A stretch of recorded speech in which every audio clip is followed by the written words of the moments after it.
Hi, good morning. അങ്ങനെ സാഗറിൻ്റെ കുടുംബം മൊത്തത്തിൽ തകർന്ന് തരിപ്പണായി. ബിസിനസ് സാമ്രാജ്യം മുഴുവനും തകർന്നു കഴിഞ്ഞു. ഇനി എന്താണ് ഉപാധി?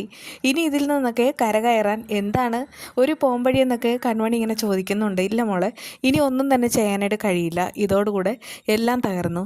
ഇനി ആർക്കും എന്നെ രക്ഷപ്പെടുത്താൻ കഴിയില്ല എന്നൊക്കെ പറഞ്ഞിട്ട് സാഗറാണെങ്കിൽ പൊട്ടി കരയുന്നുണ്ട് കേട്ടോ. അതിനിടയ്ക്ക് എന്നെ രാത്രി വീട്ടിലേക്ക് തിരിച്ചു പോകാനായിട്ട് നിൽക്കുന്നുമുണ്ട്. ഒറ്റയ്ക്കാണോ? അങ്ങനെ പോയാൽ ശരിയാവത്തില്ല എന്നൊക്കെ കൺമണി പറയുന്നുണ്ട്. സാരമില്ല, എനിക്ക് പോയല്ലേ പറ്റൂ. അവിടെ എല്ലാവരും വെയിറ്റ് ചെയ്യുന്നുണ്ടാവും. മുൻപൊക്കെ ആണെങ്കിൽ എന്തെങ്കിലും ഒരു സങ്കടം വന്നാൽ കൃഷി ആണെങ്കിൽ കൂടെ തന്നെ ഉണ്ട്. പക്ഷേ ഇപ്പോൾ അങ്ങനെയല്ല, അവൻ ഇവിടെയാണുള്ളത്. പക്ഷെ മനസ്സുകൊണ്ട് നീ കൂടെ ഉണ്ടാവില്ല എന്നൊക്കെ മകനോടായി ആ അച്ഛൻ ചോദിക്കുകയാണ്. അപ്പോഴേക്കും അത് കേട്ടിട്ട് അവനും സങ്കടമാവുന്നുണ്ട്. എന്നിട്ട് ഭയങ്കരമായിട്ട് കരയാണ്. അങ്ങനെ യാത്ര പറച്ചിലിന് മുൻപ് തന്നെ എല്ലാവരും കരയുന്നുമുണ്ട്. അപ്പോഴേക്കും ദേവിജി പറയുന്നുണ്ട്, കാര്യമുണ്ട്. അതെ, നീയാണെങ്കിൽ ഇങ്ങനെ കരയണ്ട, ഇതിനെക്കുറിച്ച് പറയുകയും വേണ്ട.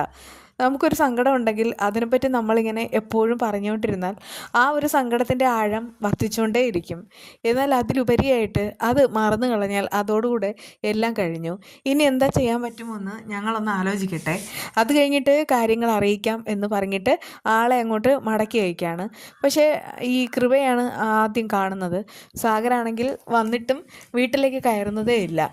ആ സമയത്ത് അവൾക്കൊരു പേടിയൊക്കെ തോന്നുകയാണ്. എന്നിട്ട് പോയിട്ട് പതിയെ വാതിൽ തുറക്കുന്നു. കാറിനടുത്തേക്ക് പോയിട്ട് എന്താ വെച്ചാൽ ഇറങ്ങാത്തതെന്ന് ചോദിക്കുകയാണ്. അപ്പോഴേക്കും ആളാണെങ്കിൽ ഇറങ്ങുന്ന സമയത്ത് കാലിടറുന്നു, വീഴാൻ പോകുന്നു. ഇതൊക്കെ കണ്ടിട്ട് അവൾക്കാണെങ്കിൽ ഭയങ്കരമായിട്ട് സങ്കടമാവുകയാണ്. എന്നിട്ട് മദ്യപിച്ചെന്നൊക്കെ ചോദിക്കുന്നുണ്ട്. അതേ മോളെ, ഇന്ന് ഞാൻ നന്നായിട്ട് തന്നെ മദ്യപിച്ചു, കാരണം ഇന്ന് എൻ്റെ എല്ലാം തകർന്ന ആ ഒരു ദിവസമാണ്. അത് കേട്ടിട്ട് അവൾ ചോദിക്കുന്നുണ്ട്, അല്ലച്ചാ, ഇങ്ങനെ വരുന്നത് ആൻറ്റിയമ്മയ്ക്ക് കാണുന്നത് തന്നെ ഇഷ്ടമല്ല. അങ്ങനെയുള്ള അച്ഛൻ ഇങ്ങനെ കുടിച്ചതൊട്ട് ശരിയായിട്ടില്ല. അത് കേട്ട് സാഗർ പറയാണ്, എൻ്റെ തകർച്ചയ്ക്കെല്ലാം കാരണക്കാരി അവർ തന്നെയല്ലേ. അങ്ങനെയുള്ള ഞാൻ കുടിച്ചതിൽ എന്താ കുഴപ്പം?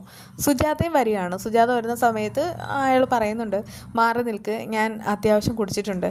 നേരത്തേക്കാണെങ്കിൽ എൻ്റെ മകന് കമ്പനി കൊടുക്കാനായിട്ട് അവനോടൊപ്പം ഇരുന്ന് ആസ്വദിച്ച് കുടിക്കും. പക്ഷേ ഇതിപ്പോൾ അങ്ങനെയൊന്നുമല്ല. ഞാൻ ഇവിടെ സിറ്റി ബാറിൽ പോയിട്ട് തന്നെയാണ് മദ്യപിച്ചത്. എനിക്കാണെങ്കിൽ ഇതല്ലാതെ വേറെ ഒന്നുമില്ല എന്നൊക്കെ ഇങ്ങനെ പറഞ്ഞ് ഭയങ്കരമായിട്ട് ഇമോഷണൽ ആവുകയാണ്. അപ്പോഴേക്കും ആൻറ്റിയമ്മയും വരുന്നുണ്ട്. ആ സമയത്ത് സാഗറിൻ്റെ തകർച്ച കണ്ടിട്ട് അവർക്കാണെങ്കിൽ ഒട്ടും സഹിക്കാനാവുന്നില്ല. മോനെ എന്നൊക്കെ വിളിക്കുകയാണ്. അപ്പോഴേക്കും സാഗർ പറയുന്നുണ്ട്, വേണ്ട വേണ്ട ചേച്ചിയമ്മേ, ഒന്നും പറയണ്ട.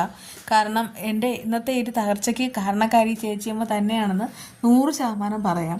ഞാൻ എന്തെങ്കിലും ഒരു ബിസിനസ് സാമ്രാജ്യമോ എന്തെങ്കിലും തുടങ്ങുന്നതിന് മുൻപ് തന്നെ ഉദ്ഘാടനം ചെയ്യുമ്പോൾ എൻ്റെ ചേച്ചിയമ്മയെ കൊണ്ട് തന്നെയാണ് ഞാൻ ഉദ്ഘാടനം ചെയ്യിക്കുന്നത്. അതിന് കാരണമുണ്ട്. പിന്നീട് എനിക്ക് അങ്ങോട്ട് വെച്ചിട്ട് കയറ്റുമായിരിക്കും. പക്ഷേ ഇപ്പോൾ അങ്ങനെയല്ല. ഇന്ന് കണ്ടില്ലേ, ചേച്ചിയമ്മയാണെങ്കിൽ ആദ്യം എനിക്ക് രാവിലെ ഒരു പണി തന്നു. അത് കഴിഞ്ഞിട്ട് മറ്റൊരു പണി കിട്ടി. അതൊരു കിടിലൻ പണിയാണ്. കാരണം ഞാൻ ഇതുവരെ സമ്പാദിച്ച എല്ലാ സമ്പാദ്യങ്ങളും കൊണ്ട് ഇസ്രായേലിലേക്ക് ഞാൻ ഒരു എക്സ്പോർട്ട് നടത്തിയിട്ടുണ്ടായിരുന്നു. എന്തായാലും അവിടെ യുദ്ധം നടക്കുന്ന സമയമായിരുന്നു, ഇതുവരെ ലോഡ് ഇറക്കാത്ത സമയം. പക്ഷേ ഇന്ന് രണ്ടും കൽപ്പിച്ച് അത് ചെയ്തപ്പോഴാണ് ഒരു മിസൈൽ വന്ന് വീണത്. അതോടുകൂടെ അവിടെ എല്ലാം കഴിഞ്ഞു, എല്ലാം തവിടുപൊടി. നമ്മുടെ എന്ന് പറയുന്ന എല്ലാം പോയി. ഇനി എങ്ങനെ മുന്നോട്ട് പോകുമെന്ന് എനിക്ക് യാതൊരുവിധ നിശ്ചയവുമില്ല. ഇങ്ങനെ ഒരു തകർച്ച എൻ്റെ ജീവിതത്തിൽ വന്നിട്ടുമില്ല. ഇങ്ങനെ ഒരു പ്രതിസന്ധി അഭിമുഖീകരിക്കേണ്ടി വന്നിട്ടില്ല എന്ന് പറഞ്ഞിട്ട് ആളിങ്ങനെ ഭയങ്കരമായിട്ട് കരയാണ് കേട്ടോ. അത് കാണുന്ന ആൻറ്റിയമ്മയ്ക്ക് സങ്കടമാവുന്നു. അപ്പോഴേക്കും അവൻ പറയുന്നുണ്ട്, ദേ, നിങ്ങളുടെ മനസ്സിൽ ഇപ്പോൾ ഇതൊന്നും സാരമില്ല മോനെ എന്നൊരു വാക്കുണ്ടാവും. പക്ഷേ അത് ഇനി വേണ്ട. കാരണം സാഗറിൻ്റെ പതർച്ച ഇതോടുകൂടെ പൂർത്തിയായി കഴിഞ്ഞു. ഇനി ആർക്കും എന്നെ ഒന്നിൽ നിന്നും കരകയറ്റാനായിട്ട് പറ്റുകയില്ല.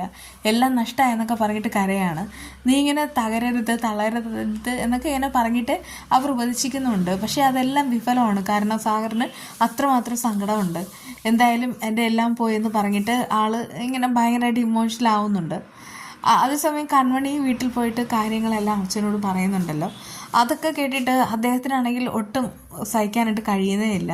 ഇതിപ്പോൾ സാറിന് മാത്രം എന്താണ് ഇങ്ങനെ ഒരു വിധി? ആദ്യം കൃഷിൻ്റെ കാര്യമായിരുന്നു വീട്ടിലെ പ്രശ്നം, അതിനിടയ്ക്ക് ഈ ഒരു ബിസിനസ് തകർന്നത്. ഇനി അദ്ദേഹത്തിന് എങ്ങനെ സഹിക്കാനാവും എന്നൊക്കെ ചോദിക്കുമ്പോൾ കൺമണി പറയുന്നുണ്ട്, ഒരു കാരണവശാലും ഇവിടെയുള്ള ആരും തന്നെ കാര്യം അറിയരുതെന്ന്. ഇവിടെ ഉള്ളവരിപ്പോൾ ഇതൊക്കെ അറിഞ്ഞാലും ഇപ്പോൾ എന്താ സംഭവിക്കാൻ പോകുന്നത്? എന്തെങ്കിലും സഹായിക്കാൻ കഴിയുമോ? ഒരിക്കലുമില്ല. അതുകൊണ്ട് തന്നെ ഞാനായിട്ട് ആരോടും പറയില്ല എന്നൊക്കെ ഇങ്ങനെ പറഞ്ഞിട്ട് രഹസ്യമായിട്ട് സംസാരിക്കുകയാണ്. അപ്പോഴാണ് അങ്ങോട്ട് ആ ധനലക്ഷ്മി വരുന്നത്. അവൾ വന്നിട്ട് പറയുന്നുണ്ട്, അതെ നിങ്ങളുടെ ഒരു എന്താ സംസാരിക്കണേ, ഇവിടെ അമ്മായി ഇല്ലേ ഭാവമായി എപ്പോഴും ചൊല്ലിക്കൊണ്ട് നടക്കുന്ന ഒരു പാട്ടുണ്ട്, മാളിക മുകളേറിയ മന്നൻ്റെ തോളിൽ മറപ്പ് ചേർക്കുന്നതും ഭവാൻ. എന്തായാലും അത് തന്നെയാണല്ലോ ആ കുടുംബത്തിന് സംഭവിച്ചിട്ടുള്ളത്. നേരത്തെ എന്തോരം അഹങ്കാരമായിരുന്നു. അവർക്കാണെങ്കിൽ ഒരുപാട് സ്വത്തുക്കളുണ്ട്. സാഗർ സാർ രാജാവ് എങ്കിൽ രാജാവിൻ്റെ മകൻ കൃഷ് സാറാണെങ്കിൽ നിനക്ക് രാജകുമാരൻ, അങ്ങനെയൊക്കെ ആയിരുന്നു. എന്നാൽ ഇപ്പോൾ അവർക്കെല്ലാം പോയി. ഇടയ്ക്കിടയ്ക്ക് അച്ഛൻ പറയാറുണ്ട് അവരുടെ സ്റ്റാറ്റസിനനുസരിച്ച് നമുക്ക് വിവാഹം നടത്താൻ പറ്റില്ല എന്ന്. പക്ഷേ അവരുടെ സ്റ്റാറ്റസ് ഇപ്പോൾ നമ്മളെക്കാളും വളരെയധികം ലോ ലെവലായി കഴിഞ്ഞു. അതുകൊണ്ട് ഇനി പേടിക്കേണ്ടല്ലോ. അത് കേട്ട് കൺമണിക്കാകെ ദേഷ്യമാണെന്ന് പറയുന്നുണ്ട്. ഒരു വർഷം പോലെ ഇനി മിണ്ടിപ്പോകരുത്. നിങ്ങളുടെ മനസ്സെനിക്കറിയാം. ആരും നന്നായിട്ടിരിക്കുന്നത് നിങ്ങൾക്ക് താല്പര്യമില്ല. അങ്ങനെ ആരെങ്കിലും നന്നായിട്ടുണ്ടെങ്കിൽ നിങ്ങളത് പരദൂഷണം പറഞ്ഞ് എങ്ങനെയെങ്കിലും കുളമാക്കും.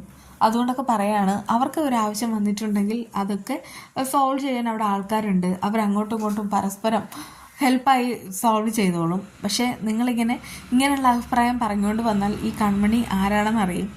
ഞാൻ ആരാണ് നിങ്ങൾക്കറിയില്ല എന്നൊക്കെ പറഞ്ഞിട്ട് ചോദിക്കുകയാണ്. അത് കേട്ട് ധനലക്ഷ്മിക്ക് എന്ത് പറയണമെന്നറിയാതെ ആളാണെങ്കിൽ ഇങ്ങനെ അന്തം വിട്ട് നിൽക്കുന്നുമുണ്ട്. അപ്പോഴും കൺമണി അവരോട് പറയുന്നുണ്ട്, നിങ്ങൾ ആരെങ്കിലും കുറിച്ച് ഇതുവരെ നല്ലത് പറഞ്ഞിട്ടുണ്ടോ? ഇതുവരെ ഞാനങ്ങനൊന്നും കേട്ടിട്ടേ ഇല്ല. നിങ്ങളുടെ സ്വഭാവം തന്നെയാണ് മറ്റുള്ളവരിൽ കുത്തിവെക്കാനായിട്ട് ശ്രമിക്കുന്നത്. അവർക്ക് എന്തെങ്കിലും ആവശ്യം വന്നാൽ നിങ്ങൾക്ക് സഹായിക്കാൻ കഴിയുമോ? ഒരിക്കലുമില്ല. അല്ലെങ്കിൽ തന്നെ അവരാരും നിങ്ങളുടെ അടുക്കൽ വരികയില്ല. അങ്ങനെയുള്ള ആ സാഗർ സാറിൻ്റെ കുടുംബത്തെ നിങ്ങളിങ്ങനെ ദോഷം പറയുന്നത് ഒട്ടും ശരിയായ നടപടിയല്ല. ഇതൊന്നും എനിക്കങ്ങോട്ട് സാധിപ്പിച്ച് തരാനും പറ്റില്ല എന്നൊക്കെ ഇങ്ങനെ പറഞ്ഞ് ചോദിക്കുകയാണ്. ഇനി നിങ്ങളെ ഈ റൂമിൽ കണ്ടുപോയാൽ എൻ്റെ സ്വഭാവം മാറും, മര്യാദയ്ക്ക് പൊക്കോ എന്നൊക്കെ പറഞ്ഞിട്ട് അവിടെ നാട്ടി പായിക്കുകയാണ് കേട്ടോ. അപ്പോഴേക്കും അച്ഛൻ വരുന്നുണ്ട്.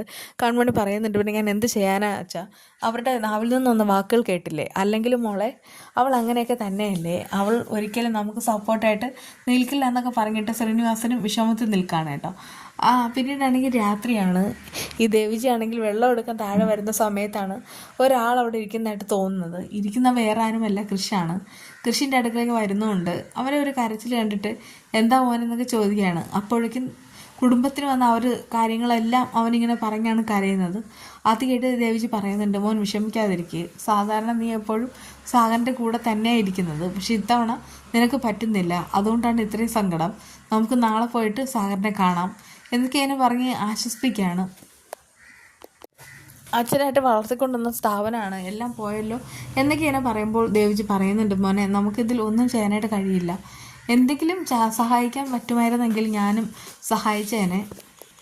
അപ്പോഴേക്കും കൃഷിയാണെങ്കിൽ പഴയ കഥകളൊക്കെ പറയുകയാണ്. ഞാനൊരു അനാഥനാണെന്ന് അറിഞ്ഞിട്ടാണ് അച്ഛൻ എന്നെ ദത്തെടുത്തത്. അതിനുശേഷം അച്ഛനാണെങ്കിൽ എല്ലാ സൗഭാഗ്യങ്ങളും തന്നാണ് എന്നെ വളർത്തിയത്. എനിക്ക് അനുഭവിക്കാൻ കഴിയാത്ത അത്രയും സൗകര്യങ്ങൾ അച്ഛൻ എനിക്ക് തന്നു.